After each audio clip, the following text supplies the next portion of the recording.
Episodes 5 in detail. Now that Tae-Yu has figured out the glaringly obvious truth, he's understandably upset by the betrayal, but Tae-Yu isn't a man who typically acts on impulse. So, following a night of plotting, stewing, and shot-putting Hari's doll across his office, he calmly asks Hari, as Ji-hee, out to lunch, giving her the opportunity to confess her sins before unleashing the full wrath of his psychological warfare. After a series of probing questions, she continues to dodge the truth, and, unbeknownst to Hari, her dishonesty prompts a disappointed Tae-Yu to throw down the gauntlet. While Hari is in earshot, Tae-Yu schedules a meeting with her team, forcing her to rush back to the office where the non-public transportation taking Tae-Yu is already waiting. He orders her to redevelop the white kimchi ravioli recipe and cut the cost of ingredients by a whopping 20%. Tae-Yu is excessively harsh, so much so that Sung-hoon calls him out rather politely for uncharacteristic behavior, which we all know is K-drama code for, "You've got the hots for Hari but don't know how to express it." For all his handsomeness and suave hair slicking, Tae-Yu's flirting techniques haven't advanced beyond playground teasing and pigtail pulling. Cue a montage of Hari making various different ravioli recipes and seeking Tae-Yu's approval. He's increasingly unimpressed, and by the end of it, he's rejecting her offerings without even tasting them. Hari reaches her limit, and, forgetting that she's supposed to be hiding her identity, she gets all up in his personal space and demands he give her and her food the proper respect it deserves. While she fumes and spits fire at Tae-Yu, he gets flustered by her close proximity and scuttles away, but not before insisting she continue with her ravioli cooking marathon. With the Go Food anniversary ceremony fast approaching, Tae-Yu amps up his petty revenge by asking the blind date formerly known as Ji-hee to accompany him. Hari has a list of excuses for why she cannot attend and be his arm candy, but Tae-Yu threatens her with a breach of contract if she fails to appear. As if the situation wasn't complex enough, she wins the company Mega Hit Award is presented to her at the anniversary ceremony, and her whole family has been invited. So now she's supposed to attend the party as both Ji-hee and Hari. Looks like she's going to have to pull the old, quick change in the bathroom trope and bounce back and forth between being Hari and Ji-hee. When we cut to the anniversary ceremony, Hari is seated at a table with Tae-Yu and Grandpa. She's keeping an eye on the door, so she immediately spots her family when they enter, not that they'd be hard to miss. Hari's parents and brother arrive looking like a chaebol family featured in one of Grandpa's favorite K-dramas, circa 2006. In short, it's a fashion disaster, and when Hari tries to make a discreet exit, it's hard to say whether she's looking for a private place to ditch her Ji-hee disguise, or leaving the party out of second-hand embarrassment. Covering her face with her clutch, she tries to sneak past her family towards the exit, but her mom Han-mi-mo, Young Young-ju, recognizes her. Hari averts her face and insists she's someone else, but the more she struggles, the more mom creates a scene. And now all eyes are on them.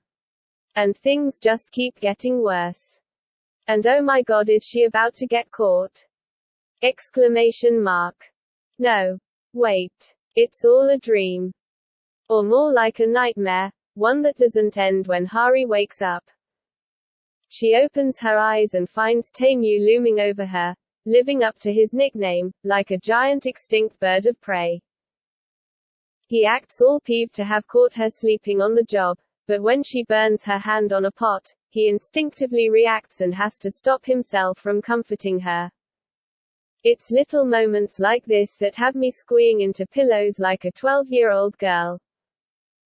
That night, Hari and her co-workers have a team dinner, and Hari drinks her weight in soju, becoming so inebriated that she drunk dials Tae-Yu and tries to beg and plead her way out of attending the ceremony as Ji-hee. Tae-Yu tries to remain aloof, But when he hears her let out an alarming yelp and the phone call abruptly ends, he immediately goes into hero mode. He rushes to her neighborhood where he searches high and low for his intoxicated Cinderella, and after a lot of running around, he eventually finds her at the playground, passed out on a slide. When she sees him, she assumes that she's dreaming, because there's no way the real Taemu would come to her rescue, and confesses to dream Taemu that she's He. The vengeful beast inside Taemu is tamed upon hearing her genuine, albeit soju-induced, apology, and when she lays her head on his shoulder and snuggles into his warmth, he's an absolute goner. The next day, Hari wakes up hungover and with a text from Taemu that says she's been relieved of her duties as his pretend girlfriend. Hari can't believe her eyes, so she calls Taemu and he confirms that she is, indeed, fired. Woohoo! Not only did Taemu release her from their relationship contract, but he also decided to accept her original white kimchi ravioli recipe. The latter should have ticked her off a little bit, but she's too busy celebrating her freedom to care that she wasted a lot of time and effort cooking up a bazillion ravioli recipes. Unfortunately, before Taemu left the country on a business trip, he forgot to tell Grandpa that he broke up with He, and Grandpa dearly misses his future granddaughter-in-law. He's able to track down He's phone number, but how? And invite her out to dinner. Hari hesitantly shows up at the restaurant, but Taemu intercepts her at the door. She assumes he's mad and explains that she didn't know how to reject Grandpa's invitation, but Taemu is focused on the phone call that he just received from Sung-hoon. Young Seo found a camera in the lamp from her neighbor, and Sung-hoon chased down the perverted peeper on her behalf. Rather than waste time trying to explain the situation to Hari, Taemu tells her to come with him, but, oh snap. He calls her by her real name. She's shocked, but Taemu doesn't give her a lot of time to process before he whisks her away to the police station, where she and young Seo watch the footage captured by the perverted peeper. Feeling violated, they are justifiably uncomfortable that the culprit's only punishment will be a small fine. Not on Taemu's watch. He buys the company perverted peeper works for just so he can fire him. I thought chocolate abs were sexy, but, damn, that's a flex far more seductive than popping muscles. The rise in Taemu's protective instincts makes him acknowledge the undeniable truth. He has developed real feelings for Hari.